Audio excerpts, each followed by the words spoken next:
লাই যায়। এই কথাটা শুনলে আসলে সব মেয়েদের মন অনেক বেশি খুশি হয়ে যায়। হ্যালো এভরিওয়ান, সবাইকে আসসালামু আলাইকুম। সবাই কেমন আছেন? গতকাল গিয়েছিলাম একটি ফুড ফেস্টিভ্যালে। তো ফুড ফেস্টিভ্যাল বললে এটা ভুল হবে। এখানে আমি ফুডের পাশাপাশি কাপড়-চোপড়, বিভিন্ন অর্নামেন্টস আরও অনেক কিছুর স্টল দেখেছিলাম। সো আপনারা সবাই আমার ভিডিওতে দেখতে পারবেন এখানে আমি গিয়ে কি খাওয়া-দাওয়া করলাম প্লাস কি দেখলাম। তো ফার্স্টেই ঢুকতেই একটা স্টল চোখে পড়লো। তো এখানে অনেক সুন্দর সুন্দর পাকিস্তানি ড্রেস ছিল। আর ড্রেসগুলো মাশাআল্লাহ অনেক বেশি সুন্দর ছিল আর দামও কিন্তু মোটামুটি রিজনেবলের মধ্যে ছিল। আর এখানে অনেক সুন্দর সুন্দর টপসও ছিল। তারপর সামনে যেতেই দেখলাম এখানে একটা মিকি মাউসের এই পুতুলগুলা। তো এখানে দেখলাম সবাই ছবি তুলছিল। তো আমার মেয়েকে বললাম তুমি একটু ছবি তুলতে যাও। তো আমার মেয়েটা একদম লজ্জায় লাল, ও ছবি তুলতে চাচ্ছিল না। আচ্ছা যাই হোক, তারপর একটু সামনের দিকে গেলাম। তো সামনের দিকে যাওয়ার পর ওখানে দেখলাম অনেক সুন্দর সুন্দর ওখানে একদম কেকের স্টল ছিল, কেক, ফিরনি, তারপর আরও অনেক কিছু হোমমেড আচার অনেক কিছুই ছিল। দেখেন কেকগুলো কত সুন্দর করে একদম ডেকোরেশন করে রাখা ছিল। তারপর আরেকটা স্টলে গিয়েছিলাম, যেহেতু এটা ফুড ফেস্টিভ্যাল তো স্বাভাবিক এখানে ফুডের স্টল বেশি থাকবে আর অন্যান্য স্টলও ছিল।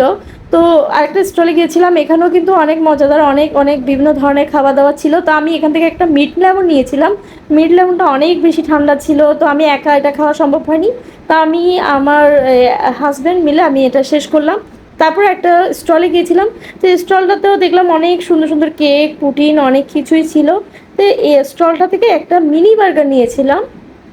আর বার্গারটা কিন্তু এত বেশি মজা বলবো না, আহুমারি মোটামুটি আমরা বাসায় যেরকম বানাই ওই ধরনের ছিল মোটামুটি রিজনেবল ছিল সবগুলো খাওয়া দাওয়া। তো একটা নেওয়ার পর তারপর দেখলাম এখানে গরম গরম চিকেন ডোনাট বানাচ্ছিল।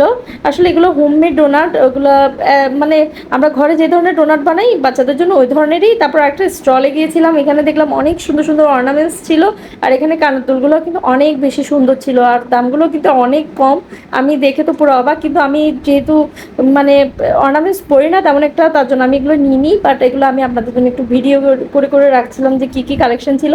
তারপর আরেকটা স্টলে গিয়েছিলাম, এখানে দেখলাম অনেক সুন্দর সুন্দর কেক ছিল। আর এই যে কেকের আইসক্রিমগুলো দেখতে অনেক বেশি সুন্দর ছিল। তো আমার মেয়ে এরকম একটা কেকের আইসক্রিম নিল। আর এখানে যে হিজাব ব্রুসগুলো আছে এগুলো অনেক একদম সুন্দর সুন্দর আর দামও কিন্তু এত বেশি ছিল না, একদম কম দাম ছিল, মাত্র 80 টাকা করেছিল।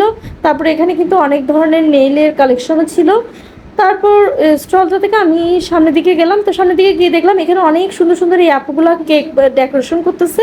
একদম এগুলো আইসক্রিমের মতো একটা কেক বানিয়েছিল আর এগুলোর মধ্যে অনেক সুন্দর করে ওরা গার্নিশ করতেছিল। এটা দেখে আমার খুবই একদম সুন্দর লাগছিল, তার জন্য আমি একটা ভিডিও নিলাম। তো এগুলো দেখতে যেতে এত সুন্দর হয়েছিল, তা আমি বলতেছি টেস্ট করে দেখি কীরকম হবে। তো এখান থেকেও কিন্তু আমি একটা কেক নিয়েছিলাম। আসলে এটা কেক বললে ভুল হবে, এটা চকলেট আইসক্রিমও বলা যায়, কেকও বলা যায়, সব কিছু। তারপর একটা স্টলে গেছিলাম, এখানে অনেক সুন্দর সুন্দর এগুলা ওই ঘর সাজানোর ক্যানভাস এগুলা ছিল। এগুলা এখন অনেক ট্রেন্ডে আছে। আমি এগুলো ঘরের মধ্যে কিন্তু অনেক বেশি বানাতে পারি, মানে আমার এগুলো বানাতে অনেক বেশি ভালো লাগে। আপনাদের সাথে কোনো একটা ভিডিওতে আমি শেয়ার করবো এগুলো কীভাবে বানাই। আমি কিন্তু কয়েকটা এই ধরনের এগুলা ক্যানভাস বানিয়েছি।